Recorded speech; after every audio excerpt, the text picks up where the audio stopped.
porque la educación es el camino hacia la paz.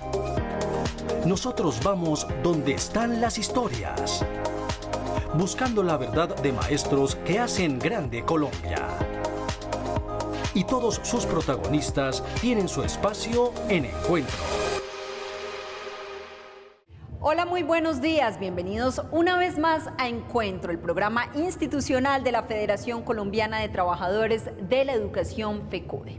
Hoy los saludamos desde el Museo de Arte Contemporáneo de Bogotá, ubicado al noroccidente de la capital del país. Y desde aquí los invitamos a que visiten la exposición temporal Las Tres Orillas del artista Juan Carlos Rodríguez.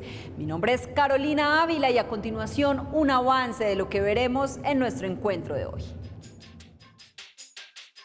Sin agua potable, sin recolección de basuras y sin conexión a Internet, se encuentran más de 7.000 colegios públicos del país, de 15.000 que fueron encuestados por el FIE. Con la socialización del informe final de la Comisión de la Verdad en los colegios del país, se busca concientizar a los jóvenes sobre el conflicto armado.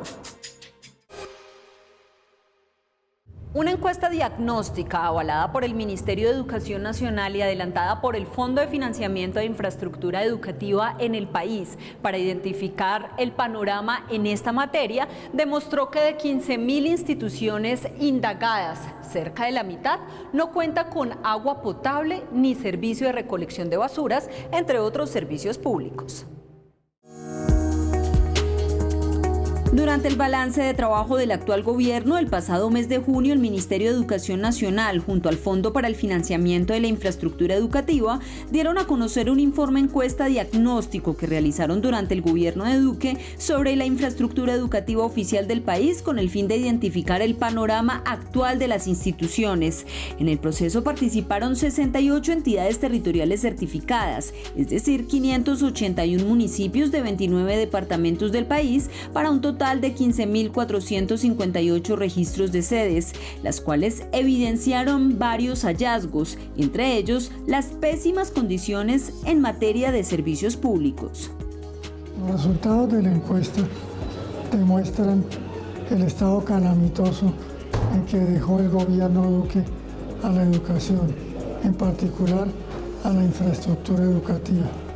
Tenemos entonces que el 55% de los colegios encuestados no cuentan con agua potable y el más del 60% no tratan las aguas servidas sino por medio de pozos sépticos. Es de resaltar que de los 15.458 registros de instituciones, también se identificó que el 18% no cuenta con agua permanente, el 79% no tiene servicio de gas y, por si fuera poco, el 60% no cuenta con conexión a Internet. Un panorama que pone como tema central no solo el análisis de las desigualdades educativas y el pésimo esfuerzo del gobierno saliente por contribuir a garantizar los servicios básicos en los colegios, sino que deja abierta la discusión de lo que deberá hacer el actual gobierno en materia de infraestructura y servicios públicos en las instituciones del país. El reto del nuevo gobierno es, en primer lugar, tener los recursos suficientes para resolver los graves problemas de infraestructura educativa. Eso es fundamental. Y además, repensar lo que se ha hecho desde hace varios gobiernos con el Instituto de Fomento de Infraestructura Educativa, que ha resultado tener muchos problemas en su diseño y que ha causado muchas dificultades. Aunque FECODE desde hace varios años viene luchando porque se garantice la calidad en infraestructura educativa, puesto que gran parte de los colegios oficiales, sobre todo en zonas rurales, carecen tanto de servicios públicos como de instalaciones adecuadas, en la actualidad esta problemática continúa latente porque ni la pandemia, que evidenció aún más estas carencias, sirvieron para que el gobierno de Duque trabajara en pro de garantizar condiciones de infraestructura dignas y de calidad para los niños y niñas del país. La educación es una herramienta necesaria para transformar sociedades. Por eso, en el escenario actual, educar ciudadanos críticos, tolerantes, comprometidos a nivel global y local y respetuosos de los derechos es una de las características que permitirán el fortalecimiento de una democracia pluralista y participativa. La educación es muy importante para fortalecer y consolidar la democracia, no solamente porque forma ciudadanos, sino porque la llena de contenido. La democracia se construye con ideas, pensamientos, criterios, formas de deliberar, razonar, discutir o de comprender la naturaleza humana, los conflictos y las dificultades, y de esta manera resolverlas desde el punto de vista ético y político, lo que se llama formación ciudadana, un aspecto que se da en los contextos educativos organizados democráticamente. La educación tiene un gran compromiso, no solamente en términos de formar personas para que se vinculen a las actividades laborales y a las actividades sociales en general, sino que tiene la obligación de formar buenos seres humanos. Y eso es un reto enorme, porque significa que no solamente debo pensar en cómo me va a mí en la vida, sino cómo le va a los otros. Y cuando pienso en los otros, pues tengo que tener varias características. Por ejemplo, escucharlos. Por ejemplo, entender que somos diferentes, que pensamos diferentes y que gran parte de un ejercicio, por ejemplo, de la democracia consiste en que nos pongamos de acuerdo en algunos puntos de manera racional y lógica. Aunque desde las aulas ya se ha venido trabajando en el fortalecimiento de la democracia, el gran reto y compromiso de toda la comunidad académica es a continuar involucrando competencias vinculadas a ejes sociales que construyan sociedad y democracia desde las aulas. En general creo que el sistema educativo tiene debilidades en la formación de buenos ciudadanos, de valores y en general de competencias de pensamiento. Normalmente un sistema educativo debería contribuir a que fuéramos más demócratas, a que escucháramos al otro y que entendiéramos que tiene posiciones diferentes, pero que fuéramos respetuosos frente a esas otras opiniones, que fuéramos capaces de discutir sin golpearnos, sin maltratarnos, pero también fundamentalmente entender que yo puedo tener la razón, pero que mi razón no se puede convertir en una verdad absoluta. En este contexto y sin lugar a dudas, es la educación la que infunde, la que inspira, la que construye en el tejido diario de la escuela, en la vida cotidiana, en la trama de la escolarización, que es donde se va construyendo la vida como una forma democrática y donde se forman esos sujetos políticos que van a hacer la vida democrática. La democracia es imperfecta, así como lo es la condición humana, pero para mejorar esa imperfección hay que formar esos seres libres pensadores, críticos, tolerantes y que tengan conciencia colectiva de los problemas de la humanidad. Es momento para que el secretario de Cultura, Recreación y Deportes de FECODE, el profesor Edgar Romero Macías, socialice temas de interés para los docentes del territorio colombiano. Saludo al magisterio colombiano y a las comunidades educativas. FECODE siempre en la defensa de nuestros y de vuestros derechos. Avanza el equipo nacional de Cultura, Recreación y Deporte en la consecución y el fortalecimiento del bienestar docente. Hemos tenido reuniones con el gobierno nacional para tratar problemáticas y temas y avances en la reglamentación deportiva, en la actualización y en el desarrollo del encuentro folclórico cultural y de cada una de las fases de los Juegos Deportivos del Magisterio colombiano. La fase municipal en casi todos los entes territoriales se ha desarrollado. Estamos en la fase departamental y ya hay un avance en la ciudad de Medellín buscando la manera de que los escenarios deportivos, el servicio de hoteles sea adecuado y óptimo para el magisterio colombiano, para que del 8 al 12 de octubre y del 14 al 18 tengamos la fiesta cultural, recreativa, deportiva en la ciudad de Medellín, donde invitamos a estar siempre presentes y a estar atentos de esta capacidad que tiene el gremio. De igual manera, hemos hablado temas de bienestar docente en asuntos de vivienda. Esperamos con el gobierno de Petro poder tener una articulación en la política de vivienda y poder dar desarrollo y concreción al artículo 14 de la Ley 2079 específica para docentes y directivos docentes de Colombia. En la normatividad vigente existen posibilidades en la concurrencia de subsidios, en los jóvenes propietarios y en las tasas de Fresh Novis que la Secretaría de Cultura, Recreación y Deporte envió a través de un boletín a nuestras filiales. Saludo especial y siempre firmes con FECODE. El pasado 12 de agosto arrancó la socialización del informe final de la Comisión de la Verdad en colegios y escuelas del país. De esta manera, la comunidad educativa podrá conocer, entender y reflexionar de primera mano sobre lo que sucedió en Colombia en medio de 50 años de guerra. El pasado 12 de agosto comenzó la socialización del informe final de la Comisión de la Verdad en varios colegios y escuelas a nivel nacional.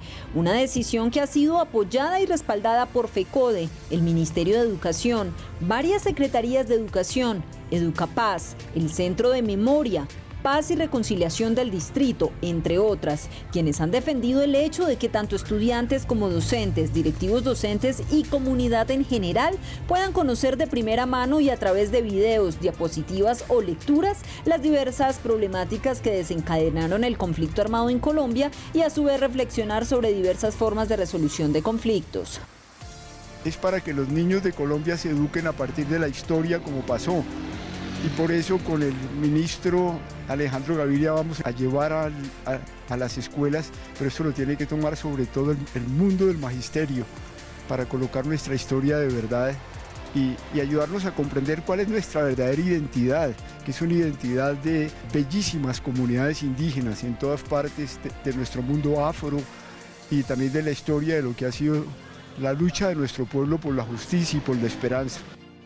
El informe, que menciona 10 millones de víctimas y cerca de 90.000 jóvenes llevados a combate, busca que desde la academia se puedan crear espacios de conocimiento y reconciliación. Por ello, el pasado 12 de agosto en Bogotá, la socialización inició sobre las 6 de la mañana, dando apertura a la jornada de manera virtual y presencial y realizándose en simultáneo en 275 instituciones públicas y 185 privadas de la capital. Los hechos narrados en este informe, como las estrategias pedagógicas que nos brindan también en el mismo informe, pues nos van a abrir caminos para abordar esto en la escuela, para llegar a comprensiones complejas en nuestros estudiantes y para tratar de desarrollar en ellos habilidades que permitan que estos hechos no se vuelvan a producir nunca más. Nosotros nos tenemos que enterar de la verdad para así poder llegar a una nación mejor, a una Colombia mejor para nosotros, que somos las generaciones del futuro.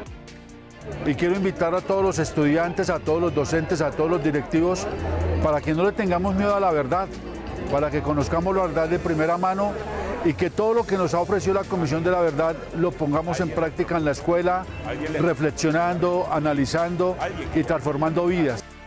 Es de resaltar que, de acuerdo con la cartilla, la escuela abraza la verdad, la cual ha sido el material con el que se ha trabajado en estas jornadas. Las y los docentes de educación básica y media en Colombia representan una de las principales potenciales fuerzas de transformación social que tiene el país. Por ende, la sostenibilidad del legado de la Comisión de la Verdad entre las nuevas generaciones depende, entre otros factores, de que no pase desapercibido en las escuelas de Colombia.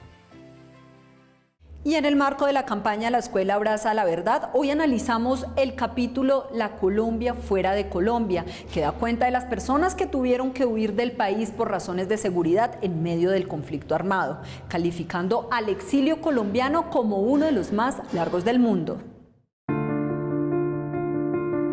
El capítulo La Colombia, fuera de Colombia, del informe final de la Comisión de la Verdad que aborda el exilio en el marco del conflicto armado, es la muestra de una nación sin horizonte, sin esperanza y sin garantías, donde más de 1 millón de colombianos se vieron obligados a huir del país en medio del duro desprendimiento de su tierra, de lo que habían construido y de un futuro al lado de los suyos. En este sentido, el exilio se convirtió en el último recurso, después de otros hechos sucesivos de violencia sufridos como desplazamientos forzados, amenazas, pérdida de seres queridos o atentados contra la vida. Una pérdida de capital humano y del movimiento social muy importante también con el exilio, porque mucha de esta gente muy valiosa pues quedó fuera, digamos decir, del juego, de las organizaciones, del trabajo institucional en el país. Algunos eran cargos de la Unión Patriótica, otros eran pues líderes campesinos o indígenas o afrodescendientes, y lo que hemos tratado es de rescatar toda esa experiencia, ¿no? Tanto de visibilizar a esta población. De las cerca de 5.000 entrevistas a víctimas de exilio, el 90% hacen referencia a un patrón de persecución política donde las principales víctimas por amenazas fueron los movimientos sindicales y estudiantiles, jueces y funcionarios públicos que cumplían con su labor de investigar, personas desmovilizadas vinculadas a procesos de paz, víctimas del secuestro y mujeres que resistieron al reclutamiento de sus hijos, siendo los causantes de estas amenazas los paramilitares en un 45%, la guerrilla en un 25%, los agentes del Estado en un 12% y el resto de autoridades no declaradas, que tenían el objetivo de paralizar los sindicatos, callar a los defensores de derechos humanos y políticos que pensaran distinto. Los maestros y maestras también han sido golpeados porque han cruzado todas las fronteras invisibles del conflicto, ¿no? A veces un maestro que vivía en la ciudad o en un pueblo y tuviera que salir a una vereda, contra el maestro en la vereda, una zona controlada por el ejército, tenía que pasar un retén paramilitar y llegar a una zona con fuerte presencia de la guerrilla, se convertía, todos los presionaban para ser informante de un determinado grupo. Esas son algunas formas de la victimización, especialmente del sector de maestros y maestras. En medio de los relatos se evidenció que pequeñas poblaciones apartadas del país desaparecieron, donde estas comunidades tenían como condición volver a los territorios si el docente regresaba, con el propósito de que se garantizara un territorio de paz. Asimismo, se recogieron las duras experiencias físicas, mentales, emocionales y sociales que se resumen en vivencias de discriminación y xenofobia, esto sumado a las lecciones de resistencia. De otra parte, el documento precisa que las afectaciones en las personas exiliadas alcanzan a segundas y terceras generaciones en quienes muchas veces recae más el desarraigo. Por eso la comisión busca establecer un estatuto de reparación para ellos por la pérdida de sus vínculos, el racismo y la segregación padecida. Y a esta hora de la mañana, el secretario de Prensa y Comunicaciones de FECODE, el profesor Miguel Camacho Ramírez, se dirige a los maestros y maestras del territorio nacional. Un fraternal saludo al magisterio colombiano, en particular al magisterio del departamento de Cundinamarca. Hoy más que nunca tenemos que hacer referencia al estatuto de nuestra Federación Colombiana de Trabajadores de la Educación, al cual invito a leer y seguramente tendremos que modificar. Este estatuto fue aprobado en la 20ª Asamblea General Federal realizada en la ciudad de Medellín en octubre del 2017. Dentro de uno de sus capítulos, el capítulo 5, habla que este es el organismo de control, de administración y de gobierno y la máxima autoridad, la Asamblea General Federal, constituida por el Comité Ejecutivo y por los delegados elegidos en cada una de las filiales. Aprovechamos para decir a los compañeros y compañeras para que hagan llegar el listado de esos delegados hoy que es necesario a la federación. Se reúne ordinariamente cada 4 años. Ya vamos a cumplir 5. La circular 26 del 12 de agosto, acorde con lo establecido en la Junta Nacional, la última Junta Nacional, está convocando para el próximo 27, 28 y 29 de septiembre la 21ª Asamblea General Federal. En el marco de este Gobierno Nacional del Cambio, que ustedes, los maestros y el comité ejecutivo en pleno de la Federación ayudamos a elegir, proponemos una temática muy importante. La primera, construir una política pública educativa entre todos. Trabajar mucho el movimiento pedagógico, el proyecto pedagógico educativo alternativo, la Escuela Territorio de Paz, el estatuto de la profesión docente, tan importante hoy, la financiación de la educación pública acorde con todo el pliego de peticiones que hoy no se ha cumplido, el tema de la salud y las prestaciones del magisterio, la reforma a este estatuto, que tiene muchos vacíos, el pliego de peticiones que presentaremos el año entrante y el tema de fijar la fecha de las elecciones del comité ejecutivo. Así que en medio de las diferencias, pero en la unidad de acción, trabajaremos por la educación pública y por los derechos del magisterio. Hoy hacemos un sentido homenaje a la memoria de nuestro gran amigo y compañero Víctor Jairo Chinchilla, quien fuese un excelente maestro e investigador, destacado en el área de la educación física y el deporte, y también reconocido a nivel nacional por sus grandes aportes a la pedagogía y a la didáctica en su campo.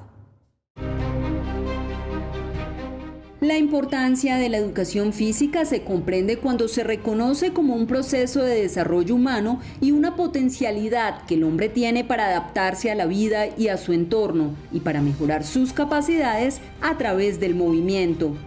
Así lo manifestaba Víctor Jairo Chinchilla, fallecido el 18 de mayo de 2021, un docente y magíster a quien la Universidad Pedagógica le rindió un homenaje por su legado y aportes en escritos e investigaciones a un campo que ha venido progresando y que hoy repercuten en la enseñanza de nuevas generaciones.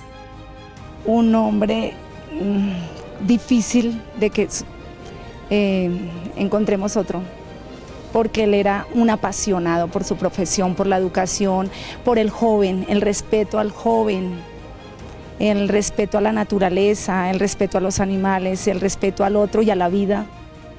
Uno lo podría sintetizar como una persona totalmente comprometida con su profesión, participante en los momentos de crisis de la educación física para hacer propuestas de solución. Yo digo que era un hombre de pocas palabras, pero de muchas acciones. Algunas de las metas de este excepcional docente de colegio y universidad pública fueron posicionar a la educación física y darle el respeto que se merece como un área fundamental en un proceso de formación integral y generar oportunidades valiosas para todos los jóvenes. Chinchilla fue un ser humano excepcional que logró impactar a quienes lo rodearon gracias a su alegría, humildad, carisma e inteligencia. Lo conocí en 1990 cuando era estudiante, yo era estudiante de la Universidad Pedagógica Nacional y él nos impartía una materia que era la introducción a la educación física y de ahí ya se generó una relación bien importante que es saber que la educación física tiene una incidencia en el orden local, nacional, distrital y es un eje fundamental en el desarrollo de los niños, niñas y jóvenes. Nosotros tuvimos las clases en virtualidad, entonces fueron clases bastante caóticas, pero bastante entretenidas porque él tomaba un tiempo de la clase para teoría, para explicarnos de la manera más desmenuzada posible y luego nos contextualizaba y nos hacía todo en la práctica, pero en prácticas más allá de lo deportivo, prácticas de la cotidianidad, desde cómo barrer era una práctica corporal y todo eso. Víctor Jairo Chinchilla realizó 3 congresos nacionales de educación física, fue delegado ante el Ministerio de Deportes y Educación y representante de los docentes en la Junta Directiva de Coldeportes. Tanto su familia, estudiantes, conocidos y amigos lo recuerdan con una profunda admiración y empatía, pero sobre todo como un maestro que aportó en la formación de los futuros educadores físicos, no solamente desde el método, sino también en la prospectiva. El escándalo por pérdida de dineros de Locatpaz fue el hecho de corrupción con el que Duque finalizó su mandato. Por eso hoy analizamos qué ha pasado con los 500.000 millones de pesos y qué puede hacer el gobierno de Petro frente a este tema. Veamos. Paradójicamente, el gobierno del expresidente Iván Duque no solo se encargó de hacer trizas los acuerdos de paz, sino de acabar con sus recursos. Así quedó demostrado hace más de un mes, cuando a puertas de finalizar su mandato, se dio a conocer, debido a las denuncias de varios alcaldes que aseguraron estar siendo afectados por coimas del 12%, la pérdida de 500.000 millones de pesos que estaban destinados para las regiones más golpeadas por la guerra, en los 170 municipios incluidos en los programas de desarrollo con enfoque territorial PEDET, identificados tras la firma de los acuerdos de paz. ¿De dónde sale esa cifra de los 500.000 millones de pesos perdidos? Pues sucede que en el último año se aprobaron alrededor de 4.4 billones de pesos y hacemos un cálculo sencillo de que, según las denuncias de los alcaldes, habría unas coimas del 12%, de ahí sale esa cifra que se ha vuelto pues muy popular y la bandera precisamente de este escándalo, de alrededor de 500.000 millones de pesos que se habrían perdido de la plata de la paz en coimas pagadas a diversos funcionarios. ¿Qué pasó con la asignación del dinero? Sucede que el dinero del Sistema General de Regalías que estaba asignado para los OCAT Paz tenía una vigencia de 10 años, pero se dio prioridad a ejecutarlo en los primeros años para que los proyectos salieran adelante más tiempo. Sin embargo, al haber hecho la asignación tan rápida y frente a este escándalo, lo que tenemos es que ya no hay recursos para los próximos 8 años. ¿Qué hizo el gobierno saliente de Iván Duque? El gobierno saliente no le puso ninguna atención a este escándalo, de hecho no se llevaron a cabo mayores investigaciones. ¿Qué puede hacer el gobierno de Gustavo Petro? El reto que tiene este gobierno es, primero, pues, tratar de ejercer alguna mediación con los organismos de control competentes, en este caso la Fiscalía, la Corte Suprema de Justicia, la Contraloría y la Procuraduría, que tendrían que entrar a investigar a los funcionarios que presuntamente estarían involucrados en este caso. El gobierno entrante tiene una papa caliente encima, porque el DNP era la meca, yo diría, de la tecnocracia y de la seriedad en Colombia, y frente a este escándalo pues queda en el ojo del huracán. En este sentido, los diferentes sectores afectados solicitan una investigación urgente por parte de la Fiscalía para que se aclare lo sucedido y se judicialice a los responsables.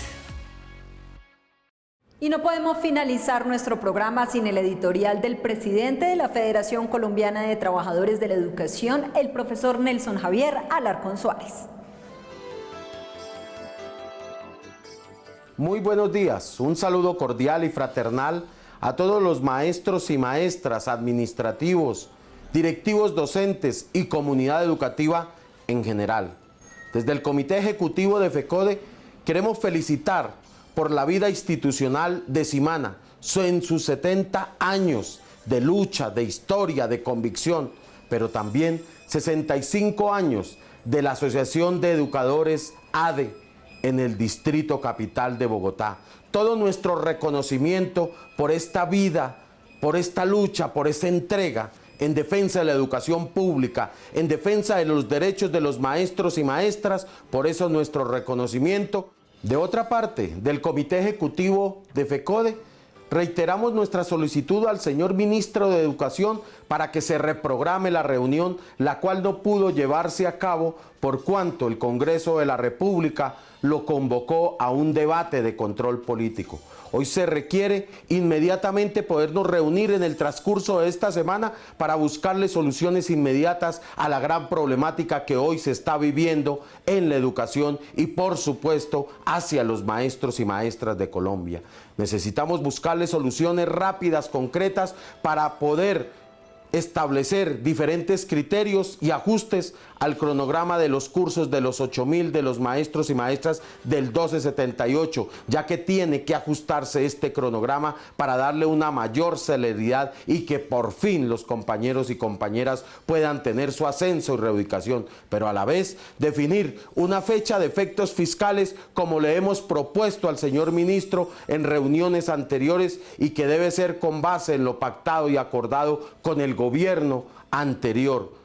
También para poder avanzar inmediatamente en concertar y poder reactivar la comisión de alto nivel para poder establecer y consensuar ese acto legislativo y darle soluciones inmediatas a las grandes brechas de desigualdad que hoy se tienen en el tema de educación. Se hace más que necesario la reforma al sistema general de participaciones. Por eso también necesitamos darle solución inmediata al tema de las convalidaciones que llevan muchos años nuestros compañeros y compañeras docentes y directivos docentes y que los gobiernos anteriores no quisieron darle una solución real y concreta. Hoy más que nunca se requiere y se necesita poder avanzar en estos y otros temas, para lo cual reiteramos la solicitud inmediata de una audiencia oficial como corresponde y como debe ser para buscarle soluciones a la gran problemática. Un feliz fin de semana para todas y todos. Hasta aquí nuestro encuentro de hoy. Recuerden que toda la información la pueden encontrar a través de nuestras redes sociales oficiales en Facebook, Twitter e Instagram. También a través de nuestra página web www.fecode.edu.co. Gracias por su sintonía y nos reencontramos el próximo sábado a partir de las 7 de la mañana por Teleantioquia. Feliz día y feliz semana.